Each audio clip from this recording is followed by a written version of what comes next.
o Zé Carlos já falou aqui, a Minas Gerais sempre teve um papel de vanguarda na política ambiental do país. A lei estadual de Minas é anterior à lei nacional, e a lei do Estado de Minas Gerais, lá de 1980, já fez a previsão do licenciamento ambiental. À época, os estados como São Paulo, Rio e Minas Gerais estabeleceram o licenciamento ambiental, e nós bebemos na fonte mais pura, que foi quem iniciou internacionalmente com o licenciamento ambiental, que foi a política americana, o Código Americano, o NEPA, né, que estabeleceu esse sistema com o chamado sistema bifásico, licença de instalação e licença de funcionamento.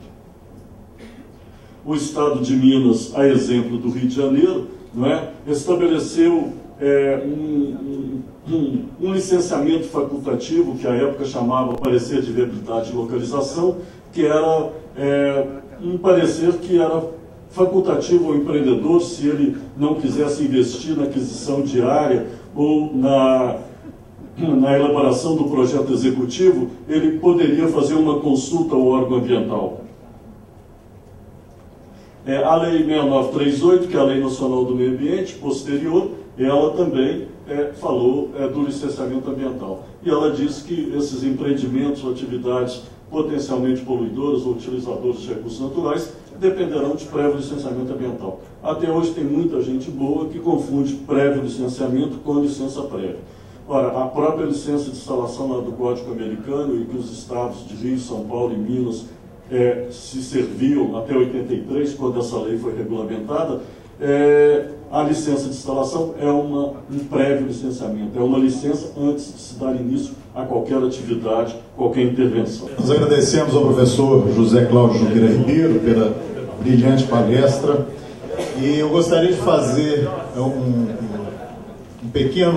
ressaltar um pequeno fato que está acontecendo agora, que a Ponto Terra está transmitindo esse evento ao vivo pelo site, pelo portal Ponto Terra, pelo Facebook e pelo Twitter. Essa é uma prática que a Ponto Terra está desenvolvendo, que pretende democratizar cada vez mais as palestras, as informações que a Ponto Terra disponibiliza. Nós passaremos agora, portanto, a palestra do senhor Kurt Trenepol, ex-presidente do IBAMA, que vai nos brindar com informações sobre a competência do município no licenciamento ambiental. Senhoras e senhores, boa noite. Um grande tributarista conterrâneo meu, eu sou gaúcho, nem todo mundo tem a sorte de ser mineiro, chamado Alfredo Augusto Becker, e os colegas do direito já devem ter ouvido falar dele, porque ele fez o primeiro tratado considerável de direito tributário. Ele se aposentou da prática jurídica, e quando ele se retirou, escreveu um poema em que ele dizia nunca ter visto o barulho da água, o barulho das correntes no Código das Águas, nunca ter visto o brilho de ouro no Código de Minas, das minas, da mineração, de nunca ter visto o cantar de pássaros no Código Florestal. Ele estava bastante desiludido com a sua atividade jurídica, desiludido com o direito em si. Mas Alfredo Augusto Becker foi um grande tributarista. Graças a Deus ele não foi um jusambientalista, ele não atuava na área do meio ambiente. Porque quando se vê José Carlos de Carvalho, quando se vê Ronaldo, quando se vê o professor José Cláudio, que é uma das maiores autoridades em licenciamento no Brasil, quando eu vejo um monte de cabeças brancas já, meu amigo Alisson, uma série de pessoas já com os cabelos brancos, e que ainda acreditam que meio ambiente é uma opção de vida, que é uma opção de luta. E quando eu vejo lá atrás jovens, alunos dessa faculdade, alunos do mestrado do professor José Cláudio, do professor Ronaldo, eu vejo que o Becker estava enganado. É preciso ainda continuar. Eu digo isso para agradecer ao Ronaldo a oportunidade de estar aqui hoje. A organização Ponto Terra, além da história que ela tem, o perfil dela, a postura dela, e trazer isso ao debate com a coletividade, eu acho que é extremamente importante. Muito bem colocado pelo professor José Cláudio, a 6938 já trazia uma certa valorização do município, a partir do momento em que ela colocava o município como um órgão integrante do CISNAMA, como um órgão local integrante do CISNAMA, do Sistema Nacional de Meio Ambiente. A Constituição de 1988, ela trouxe, e aí também muito bem colocado já pelo professor José Cláudio, ela elevou o município a um ente da federação. Diferente da maioria das repúblicas federativas que existem no mundo, no Brasil, o município está no mesmo nível como ente federativo dos estados e do Distrito Federal. Então eu gostaria de deixar muito claro de princípio que a Constituição não estabelece hierarquia, no sentido de que o Estado, o Distrito Federal, são entes federados diferentes do município. Para a Constituição brasileira, os entes federados têm a mesma hierarquia, o mesmo nível hierárquico.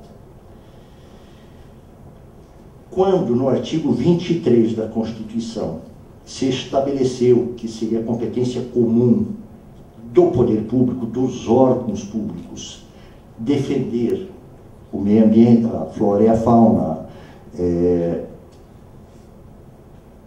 disse-se no parágrafo único que uma lei complementar estabeleceria essa forma de cooperação, estabelecendo claramente o que cada um faz nesse trabalho comum de garantir o meio ambiente ecologicamente equilibrado do artigo 225. Como essa lei complementar não saiu, o CONAMA teve o bom senso, através da resolução 237, de colocar um mínimo de ordem nessa desordem, estabelecer minimamente o que cada um faz. E o CONAMA foi muito feliz, porque se a Lei 6938 já estabelecia que o município é um órgão integrante do CISNAMA, e se a Constituição brasileira diz que o município é um ente federado, a resolução CONAMA estabeleceu também a competência do município. Foi muito questionado. Nunca se chegou a um consenso. Muitos juristas diziam que a resolução, que o CONAMA, que não é órgão legislativo, não poderia ter estabelecido a competência municipal. Mas eu acho que foi uma atitude muito lógica, porque colocou-se um mínimo de ordem na casa. Mesmo assim, isso ainda demorou muito tempo, porque nós só viemos a ter a regulamentação do artigo 23 com a edição da Lei Complementar 140. Nesse meio tempo, havia realmente questionamentos, e aí, me perdoem, mas eu sou uma pessoa que fala com muita franqueza. Havia disputa de espaço, havia conflito entre os órgãos, muitas vezes por razões técnicas, muitas vezes por razões políticas, muitas vezes por razões menores ainda. Mas havia uma disputa muito grande para estabelecer quem é competente para o quê. Ora, um licenciamento ambiental de um empreendimento que é unanimidade entre a coletividade, todo mundo assina. E quando não há unanimidade, todo mundo tenta sair do enrosco. Professor, o senhor falou muito bem. O Roberto Messias Franco, colega conhecido de todos os senhores aqui, assinou a LP de Belo Monte. Para mim, sobrou assinar a LI. Eu fui a pessoa mais execrada durante muito tempo, e não só no Brasil, eu apanhei no mundo todo. por causa de Belo Monte. E aí nós vamos, só um rápido comentário quanto à discricionariedade, quanto à licença ambiental. Realmente a licença ambiental, ela não tem nenhuma similaridade com a licença administrativa, que é um ato vinculado, não tem alternativa, cumpriu. Quem vai tirar uma carteira de motorista? Se passar no teste prático, se passar no teste teórico, se tiver a preencher os requisitos, tiver a idade mínima e tudo mais, obrigatoriamente o Estado Poder lhe fornece a carteira de motorista. A licença para dirigir é vinculada àqueles quesitos. Satisfeitos eles, o Estado não pode lhe negar a carteira. No licenciamento ambiental é diferente. Ela é uma figura completamente atípica, porque ela não tem essa característica da licença. O empreendedor pode elaborar todos os estudos, cumprir todas as exigências do órgão ambiental, e a autoridade ambiental pode, fundamentadamente, não emitir a licença. Então, há uma discricionariedade relativa. Por quê? Porque esse indeferimento ele tem que ser fundamentado, deve ter alguma razão. Que eu costumo dizer que o administrador, nenhum administrador público tem vontade. Quando eu assinei a licença de Belo Monte, não foi por minha vontade, eu não sou contra nem a favor, muito contrário, porque essa avaliação da necessidade da construção do empreendimento, isso é uma decisão política. O gestor público, ele não tem vontade, quem tem vontade é a lei. Ele tem obrigatoriamente que seguir o que a lei diz. Ele não pode sobrepor a sua vontade ao que a lei diz. Nesse caso específico, houve uma profunda análise técnica. E no momento em que um corpo técnico altamente qualificado, como é a diretoria de licenciamento do IBAMA, chega a uma conclusão de que tecnicamente não há impedimento nenhum para a expedição da licença, e no momento que uma procuradoria altamente especializada, como é a Procuradoria-Geral Federal, analisa e diz juridicamente não há nenhum impedimento para a expedição da licença, qualquer administrador tem obrigação de assinar a licença, porque não havia fundamento técnico nem fundamento jurídico, e o fundamento político não é a análise do gestor público, ele obrigatoriamente tem que assinar. Nós agradecemos ao Dr. Curso Trenepol pelas brilhantes exposições e estamos abrindo agora o momento para perguntas. Eu peço então às pessoas que venham aqui à frente, como nós estamos sem o microfone sem fio, que por favor se identifiquem, o nome e a representação que está fazendo. Boa noite a todos. Cumprimentar o Ronaldo e a Ponto Terra pelo evento, realmente de uma importância muito grande.